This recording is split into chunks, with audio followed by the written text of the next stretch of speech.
Realistically, they say that the woman wears the pants in the house. Realistically, the man may hold the status, but the woman holds the influence.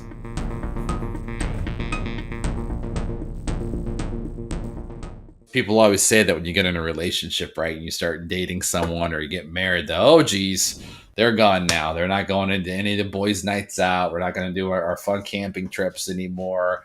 You know, oh, then you throw kids in the mix, you'll never see them again. But the meaning has changed for them. That what they value is now they want to be a good father and a good boyfriend or a good husband, and and be able to lead the family unit. Of course, realistically, they say that the woman wears the pants in the house. Realistically, the man may hold the status, but the woman holds the influence. Yeah, because influence is soft power, right? Mm-hmm. Basically, like, women had to know how to navigate like the social stuff much better. Mm-hmm.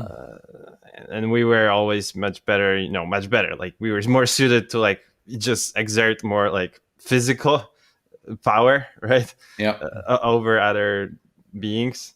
So I think it's part of the problem now in the like internet makes it more like in this women game than the man game, and I think Yeah, it seems unfair, right? yeah, Until you zoom out and realize that like the cards that like women weren't allowed to vote. There's people alive right now that are in countries that may not have been able to vote. Like that just seems absolutely bananas to me. You look at church hierarchies; it's still very prevalent. It's in the Bible. Talking about the woman's place. Man, hey, I don't know. I grew up like in the church, and I was raised by a bunch of very noisy, loud, outspoken Jewish women. There weren't any men to be seen. There was no dads around, or if they were there, they were not leading, and they didn't have any status. They held the beta role, and the women all held the alpha role. My grandmother, my mother, and my aunt, like they were in charge. Oh, And and talking about the alpha role or this, and there's also this, I think, idea of, and that's from, let's say, Aaron Claff about, and it actually it's very interesting if when I listen to his book, seeing how effective it can actually be. There's this, and in the whole, like, let's say, relationship game, there's also this aspect of like status indicators. So like things that you can do, or at first maybe consciously, later subconsciously, yep. to basically show yourself to possibly be higher status than you actually are, or basically just Oh yeah, no, I agree. I totally agree. It's a I think all of it swirls around the same point, though, is like, what the fuck do you want? So yeah. as an individual, what do you want? What do you want to do? And in some cases, there are people that are researchers and academics that, as long as they could get their paper read by the right people at the right time, they've forged their legacy and it's done. They can check it off the list. You know, for people like me, and I'm probably guessing you too, if we do check a big legacy item off the list, we will have another one ready behind it. That the struggle, exercising the brain, and having some James Clear talks about in Atomic Habits and in his blog about the Goldilocks principle. You want things to be hard enough, and a lot of high status positions, the reason they're appreciated because some of them are very difficult to attain and very difficult to keep. How do you look at marketing? We're in the marketing space. How does anyone even agree who number one is? No.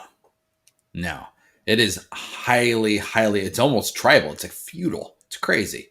People get really pissed off if I like speak ill of Russell Brunson. It's like, oh, I want to be just like Russell Brunson. I'm like, okay, that's cool. All right, I want to be. I'm more of a Vaynerchuk guy, or more of a Grant Cardone guy, or I'm more of Seth Godin guy. You could go down the list, and I could probably rattle off another 10 to 15 that all have best-selling books, are all accomplished speakers, have all, I think, inarguably made a lot of impact on the world. They've actually helped people with their business, help people grow wealth, whatever it is. Uh, but did they have status? Did they have the will to want to stand that top spot? Some of the people that I consider really influential, you don't see in the news anymore. People come in and out of the things, and I think the game that you mentioned earlier, I don't. I kind of like that part of it. I enjoy it. That's part of my personality because it challenges me. That's why I'm excited about doing events again. That the social status of a conference, oh, you know, it's like high school. And I was crappy of the social status of high school. So this is my chance to be like, maybe I could be good at it here. And that's super selfish, right? But when I'm in those environments, part of my goal is to get into the cool rooms, to get the backstage pass to to get a seat at the table, right? But it doesn't necessarily mean that I want to stay there. I just want to know that I can, because I want to feel, age of you. I want to feel competent. I want to feel badass. I want to feel strong. I want to feel smart. And I want other people to validate it. That's status.